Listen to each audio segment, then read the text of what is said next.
आकाशवाणी मुंबई.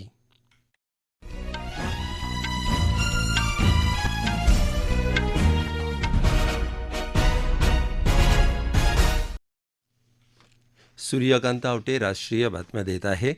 ठळक बातम्या. आगामी वर्षात नव्या आशा आणि संकल्पांसह पुढे जाण्यासाठी देश सज्ज असल्याचं प्रधानमंत्र्यांचं मन की बातमध्ये प्रतिपादन. मुंबई महानगरपालिका निवडणुकीसाठी काँग्रेस आणि वंचित बहुजन आघाडी यांच्या युतीची घोषणा. अरवली पर्वतरांगांच्या नव्या व्याख्येबाबत पर्यावरण तज्ज्ञांच्या आक्षेपाची सर्वोच्च न्यायालयाकडून दखल. उद्या सुनावणी होणार. आणि महिला क्रिकेटमध्ये T20 मालिकेतल्या चौथ्या सामन्यात भारताचं श्रीलंकेपुढं विजयासाठी 222 धावांचं आव्हान. 2025 या सरत्या वर्षानं भारताला मोठा आत्मविश्वास दिला असून आता देश 2026मध्ये नवी आशा आणि नव्या संकल्पांसह पुढे जाण्यासाठी सज्ज असल्याचं प्रधानमंत्री नरेंद्र मोदी यांनी म्हटलं आहे. ते आज आकाशवाणीवर मन की बात या कार्यक्रमातून देशवासियांशी संवाद साधत होते. हा या कार्यक्रमाचा 129वा भाग होता. 225 या वर्षानं प्रत्येक भारतीयाला अभिमान वाटायला लावणारे क्षण दिल्याचं त्यांनी यावेळी सांगितलं. देशाच्या सुरक्षेपासून खेळांच्या मैदानांपर्यंत आणि विज्ञानाच्या प्रयोगशाळांपासून जगभरातील मोठ्या व्यासपीठांपर्यंत भारतानं प्रत्येक ठिकाणी आपला मजबूत ठसा उमटवला असं ते यावेळी म्हणाले. सरत्या वर्षातलं ऑपरेशन सिंदूर प्रत्येक भारतीयासाठी अभिमानाचं प्रतीक बनलं असून आजचा भारत आपल्या सुरक्षेशी कोणतीही तडजोड करत नाही हे जगानं पाहिल्याचं प्रधानमंत्र्यांनी यावेळी सांगितलं. क्रीडा क्षेत्रासाठी 2025 हे वर्ष संस्मरणीय ठरल्याचं नमूद करून प्रधानमंत्र्यांनी भारताच्या पुरुष क्रिकेट संघानं जिंकलेली ICC चॅम्पियन करंडक स्पर्धा, महिला क्रिकेट संघाचं पहिलं विश्वजेतेपद, दृष्टीहीन महिला क्रिकेट संघानं जिंकलेली पहिली T20 विश्वचषक स्पर्धा या यशाचा गौरवपूर्ण उल्लेख केला.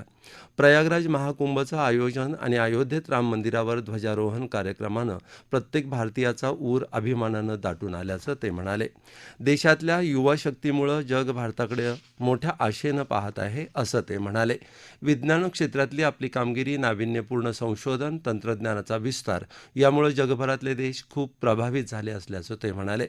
अँटीबायोटिक औषधांच्या अविचारी वापरामुळे निर्माण झालेल्या धोक्याविषयी त्यांनी आजच्या मन की बातमध्ये सांगितलं. आपल्या पारंपरिक कला या समाजाच्या सक्षमीकरणासह लोकांच्या आर्थिक प्रगतीचं मोठं माध्यम बनल्याचं सांगून त्यांनी याबाबत देशभरात सुरू असलेल्या विविध प्रयत्नांची माहिती दिली. 2025 मधला हा मन की बातचा शेवटचा भाग असल्याचं नमूद करून 2026 हे वर्ष विकसित भारत या संकल्पाच्या पूर्ततेच्या प्रवासातला एक महत्त्वाचा टप्पा ठरो अशा शुभेच्छा त्यांनी दिल्या. जब ये सब बातें मेरे तक पहुंचती हैं तो विकसित भारत का संकल्प जरूर सिद्ध होगा. ये विश्वास दिनों दिन मजबूत होता जाता है. साल 2026 इस संकल्प सिद्धि की यात्रा में एक अहम पड़ाव साबित हो. आपका और आपके परिवार का जीवन खुशहाल हो.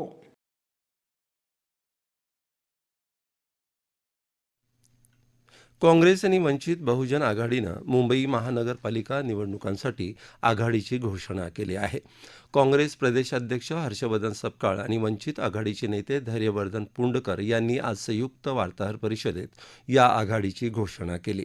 या आघाडीअंतर्गत मुंबईतल्या 227 जागांपैकी 62 जागा वंचित बहुजन आघाडी लढवणार आहे. राज्यातल्या इतर 28 महापालिकांसाठीही आघाडीची चर्चा सुरू असल्याचं हर्षवर्धन सपकाळ यांनी सांगितलं आहे.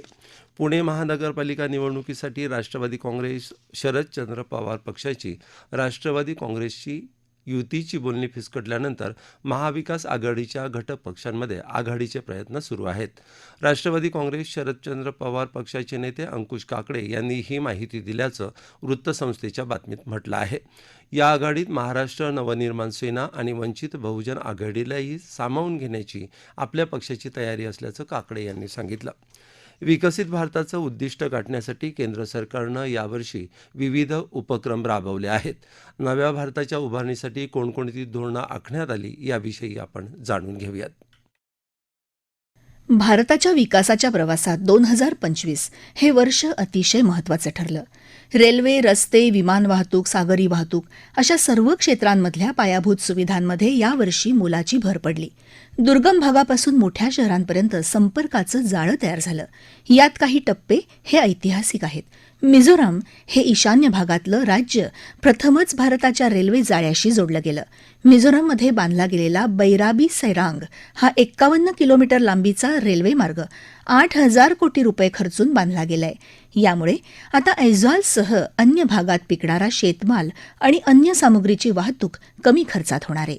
याशिवाय उधमपूर श्रीनगर बारामुल्ला रेल्वे प्रकल्पांतर्गत जगातला सर्वात उंच पूल असलेल्या चिनाब रेल्वे पुलाचं उद्घाटन करण्यात आलं. त्यामुळे काश्मीर खोरं उर्वरित देशाशी जोडलं जाणार आहे. याशिवाय बिहारमध्ये पहिली वंदे भारत रेल्वे, दिल्ली मेरठ भागात जलद वाहतूक प्रणालीचं उद्घाटन असे काही महत्त्वाचे टप्पे यंदा गाठले. भारताचं मेट्रो जाळंही यंदा 248 किलोमीटरवरून 1,013 किलोमीटरपर्यंत वाढलंय. शहरी वाहतूक विस्ताराच्या गतीमुळे भारत आता जगातलं तिसरं सर्वात मोठं मेट्रो जाळं असलेला देश बनलाय. देशातल्या राष्ट्रीय महामार्गांच्या जाळ्याची लांबी मार्च 2019 मध्ये 1,32,499 किलोमीटर होती. ती यंदा 1,46,560 किलोमीटरपर्यंत वाढले. चौपदरी आणि त्यापेक्षा अधिक पदरी महामार्गांची लांबी 31,066 वरून 43,512 किलोमीटर इतकी झाली आहे.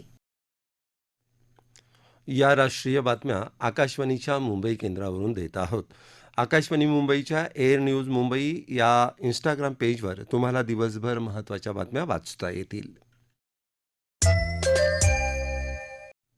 राष्ट्रीय बातमीपत्रात आपलं पुन्हा एकदा स्वागत. अरवली पर्वतरांगांच्या नव्या व्याख्येबाबत पर्यावरण तज्ज्ञ आणि सामाजिक संघटनांनी व्यक्त केलेल्या चिंतेची सर्वोच्च न्यायालयानं दखल घेतली असून सरन्यायाधीश न्यायमूर्ती सूर्यकांत, न्यायमूर्ती जे.के. माहेश्वरी आणि ए.जी. मसीह यांचा समावेश असलेल्या सुट्टीकालीन पीठासमोर उद्या या प्रकरणाची सुनावणी होणार आहे. अरवली पर्वतरांगांच्या नव्या व्याख्येबाबत मोठ्या प्रमाणात निषेध आणि आक्षेप नोंदवला गेल्याच्या पार्श्वभूमीवर न्यायालयानं हा हस्तक्षेप केला आहे.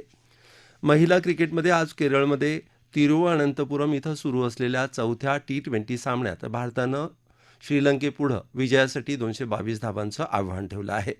श्रीलंकेनं नाणेफेक जिंकून प्रथम क्षेत्ररक्षण करायचा निर्णय घेतला.